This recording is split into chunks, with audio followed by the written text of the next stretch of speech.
Seigneur Jésus, je te remercie pour la vie de ta fille, dans le cœur de qui tu as mis de poser cette question, mon Dieu, mon roi. Je prie pour sa foi, je prie pour son âme, je prie pour sa croissance spirituelle. Je prie, mon Dieu, mon roi, parce que tu as trouvé le moyen de parler à ta fille. Elle a écouté ta voix et elle a dit, pasteur, je ne comprends pas ceci, aide-moi. Et cette question a permis également d'édifier tes fils et tes filles qui avaient la même lacune, mais n'avaient pas le courage de poser la question. Nous te remercions pour sa vie, mon Dieu, mon roi, et nous prions que tu continues à l'aider dans la recherche de la vérité au nom de Jésus-Christ. Amen, amen, amen. Pasteur, j'ai une question. Voici la question, n'est-ce pas, de votre sœur. Elle dit, bonjour, pasteur Christian, que la grâce de notre Seigneur Jésus-Christ soit avec vous. J'ai une préoccupation. Je vous ai écouté dire dans certaines études bibliques que nous ne sommes pas des juifs. Je n'arrive pas à bien cerner qui sont les juifs et les non-juifs. S'il vous plaît, pasteur, aidez-moi à une compréhension claire de ces deux termes. Merci beaucoup, que Dieu vous bénisse abondamment, n'est-ce pas? Je sais que... Donc, voici donc la question de la sœur, n'est-ce pas? La sœur nous pose cette question, parce que je vous ai dit plusieurs fois que nous ne sommes pas des juifs, ok? Moi, je suis un Africain, ok? Et j'ai donné ma vie à Jésus. Je suis un païen et j'ai été converti au christianisme, ok? Donc, j'ai accepté le message de l'évangile. Et si toi tu m'écoutes, parce que c'est qu'il y a des gens qui nous écoutent, il y a des blancs qui nous écoutent également, n'est-ce pas, les Européens, n'est-ce pas, aux États-Unis, on les appelle les Caucasiens, n'est-ce pas, pour éviter, n'est-ce pas, les aspects racistes. Donc, toi, tu n'es pas juif, maintenant, et moi, je ne suis pas juif. Nous sommes ce qu'on appelle les gentils, ok? La Bible parle des gentils, ok? Et la Bible parle des enfants d'Israël. Maintenant, les enfants d'Israël, c'est le symbole. Rappelez-vous, je vous ai toujours dit que Dieu utilise les enfants d'Israël pour nous raconter une histoire. Et ce sont les enfants d'Israël, les enfants de Jacob, c'est eux, ce sont eux qui sont les Juifs. N'est-ce pas? Ceux qui sont de la descendance d'Abraham, la descendance directe. Nous, nous revendiquons de cette descendance à travers Jésus-Christ. Parce que Jésus, n'est-ce pas? La Bible dit que Jésus est le fils de David. Ok? Donc il est de la tribu, donc il descend d'Abraham et Abraham descend de David. Et David descend d'Abraham, ok? Parce que quand vous enseignez, parfois vous mélangez les pédales, n'est-ce pas? David descend d'Abraham et Jésus est de cette lignée-là.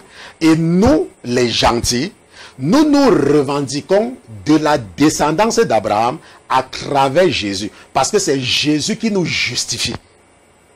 N'est-ce pas? Nous sommes sauvés par la grâce, n'est-ce pas, de Dieu en Jésus, parce que nous croyons en Jésus. Et c'est Jésus qui nous présente juste devant Dieu. N'est-ce pas? Et ça, c'est pour aider ceux qui, n'est-ce pas, pensent qu'ils peuvent s'auto-justifier par la loi. En allant à l'église le samedi, par exemple, que la Bible dit que c'est samedi, ils ne comprennent même rien. Que c'était seulement l'ombre des choses à venir. Et dans Colossiens chapitre 2, verset 17, j'ai même enseigné par rapport à cela. Ok? Donc maintenant, ce qu'il faut donc comprendre, c'est que nous ne sommes pas les enfants d'Israël. Nous sommes des Africains. Nous sommes des Européens, nous sommes des Américains. Maintenant, les Juifs, ce sont, comme je l'ai dit tout à l'heure, les enfants d'Abraham. Et nous savons que Abraham, n'est-ce pas, a donné naissance à Isaac. Isaac a donné naissance à Jacob. Dieu a transformé le nom de Jacob en Israël. Et les enfants d'Israël, n'est-ce pas, ont hérité, n'est-ce pas, ont hérité, après avoir passé 400 ans, 430 ans, si nous voulons être précis, en esclavage, selon la promesse que Dieu avait fait à Abraham. Ils sont sortis, ils ont été conduits dans le désert pendant 40 ans et finalement ils ont pris possession de la terre des Cananéens parce qu'ils vivaient dans le péché et Dieu les avait chassés. Maintenant, ce sont ceux-là qui habitent à Jérusalem, n'est-ce pas, qui habitent là-bas au Proche-Orient, dans le territoire là, ce sont eux là-bas. Nous ne sommes pas là-bas, ça ce sont les Juifs. Et eux, leur religion c'est le judaïsme. Ça veut dire qu'ils croient en Moïse, comme nous croyons en Jésus. Eux, c'est Moïse qui est, n'est-ce pas, maintenant, qui est leur prophète. Donc, c'est eux leur intercesseur devant Dieu. Et nous aussi, nous reconnaissons Moïse, mais Moïse n'est pas notre intercesseur. Nous sommes en Jésus.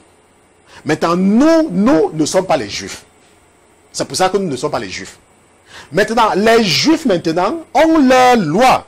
Ils marchent selon les principes de Moïse. Ce sont eux qui marchent selon l'Ancien Testament. Parce que c'est ce qui les a été donné par Moïse et les prophètes, n'est-ce pas, qui... Maintenant, nous avons l'Ancien Testament en plus de la Nouvelle Alliance. Maintenant, pourquoi est-ce que nous gardons l'Ancien Testament? C'est parce que ce n'est que dans l'Ancien Testament que nous avons l'art du combat spirituel, que nous pouvons connaître le Dieu que nous servons. C'est l'Ancien Testament qui nous donne, n'est-ce pas, qui nous donne l'idée du Dieu, le Père de Jésus-Christ. Ou alors la véritable identité de Jésus. Et c'est parce que Jésus lui-même a coté l'Ancien Testament à plusieurs reprises. C'est pour ça que nous avons l'Ancien Testament, pour nous aider, premièrement, à connaître la nature de Dieu. Deuxièmement, n'est-ce pas, à avoir les outils de la réalité du combat spirituel qui se déroule dans le monde invisible.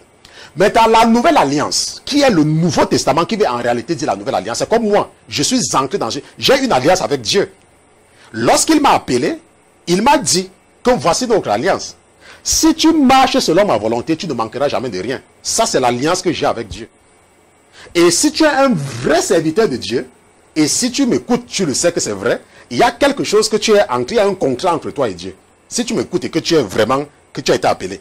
Maintenant, donc, nous ne sommes pas les Juifs. Nous marchons selon le Nouveau Testament. Et Dieu a utilisé deux personnes pour nous donner son message. Une personne qui a connu Jésus personnellement, qui a été d'abord l'un des plus proches de Jésus, qui est Pierre. Et en plus, l'autre qui n'a pas connu Jésus personnellement quand il était sur la terre, mais qui l'a rencontré sur le chemin de Damas, qui est Paul. Et c'est Pierre et Paul qui ont reçu l'évangile des gentils. Et c'est pour cela que la Bible est claire. Dans le livre des Actes, chapitre 15, ce qu'on appelle la décision du Conseil de Jérusalem, la Bible définit clairement ce que Dieu attend de nous, les non-juifs. Nous, les non-juifs qui avons accepté Jésus, la Bible est claire dans la décision du Conseil de Jérusalem qui se trouve dans Actes chapitre 15. Donc, lorsque tu es un chrétien et que tu n'es pas... Quand tu es un chrétien, si tu es un juif qui a accepté Jésus, tu es chrétien, tu n'es plus juif. Si tu es un chrétien et que tu n'étais pas juif, ou bien quand tu n'es pas juif, tu marches selon la décision du Conseil de Jérusalem. Maintenant, cette décision-là précise clairement ce que Dieu attend de nous. C'est pour ça que nous, on n'est pas là pour la fête des pains sans levain, n'est-ce pas, le sabbat, machin, ainsi de suite. Colossiens chapitre 2, verset 10, c'était l'ombre des choses à venir. Et Dieu utilise les jours pour nous raconter quelque chose. Est-ce qu'on se comprend? Donc c'est très important pour toi de comprendre que tu n'es pas juif. La loi de Moïse ne s'applique pas à toi. Mais maintenant, Dieu a déposé son esprit dans certains pasteurs pour t'aider à savoir ce qui est acceptable et ce qui n'est pas acceptable. C'est pour ça que je vous dis tout le temps que la Bible n'est pas un livre de littérature. La Bible est un livre spirituel. Parce que Dieu a choisi des gens en qui il a déposé son esprit pour nous dire ce qui est acceptable et ce qui n'est pas acceptable. C'est pour ça qu'il y a les aspects de la loi de Moïse qui sont valables pour nous, mais il y a des aspects de cette loi qui ne sont pas du tout valables. Et lorsque tu reçois le Saint-Esprit t'aide. Si tu as vraiment reçu le Saint-Esprit va t'aider. Et tu vas éviter de dire que oh, je dois faire ceci, je dois observer la fête des pains sans levain, je dois observer le sabbat. Non, c'est le samedi. La Bible a dit qu'il faut honorer le sabbat, machin truc. Il faut écouter. Hein. Va lire ta Bible. Acte chapitre 15. Et quand tu vas finir de lire ta Bible, viens poser la question au pasteur Christian. Contact à lasainteté.com, n'est-ce pas? C'était donc la réponse à la question de l'auditeur ou de l'auditrice. Cette fois-ci, c'était la rubrique Pasteur, j'ai une question. À tout à l'heure.